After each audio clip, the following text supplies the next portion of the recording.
November महिन्यात भरलेले खड्डे पुन्हा उखडल्यानं आणि जागोजागी पुन्हा पडलेल्या खड्ड्यांमुळे कळे ते गगनबावडा मार्गाची दुरवस्था झाली आहे। रस्त्याच्या दुरवस्थेचा नाहक त्रास मार्गावरील प्रवासी वर्गाला बसतोय।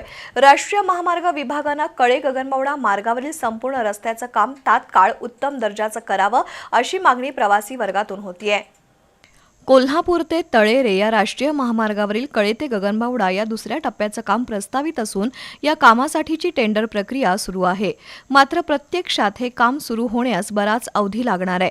तोपर्यंत या मार्गाच्या दुरवस्थेमुळे प्रवासी मेटाकुटीला आले आहेत। सध्या ऊस गळीत हंगाम सुरू असल्यानं वाहनांची मोठ्या प्रमाणात वर्दळ आहे। रस्त्याच्या दुरवस्थेमुळे वाहनांचे टायर फुटणे, पंक्चर होणे, ट्रॅक्टर ट्रेलर पलटी होण्याचे प्रकार घडत आहेत। दुचाकी चारचाकी वाहनांचा वारंवार खोळंबा, वाहनांची कामं निघणं, वाहनधारकांना कंबरदुखी, पाठदुखी आणि मणक्याचे आजार होऊ लागलेत। चारचाकी वाहनं गेल्यानंतर रस्त्यावर सगळीकडे धुळीचं साम्राज्य पसरत असून श्वसनाचे आजार होऊ लागलेत।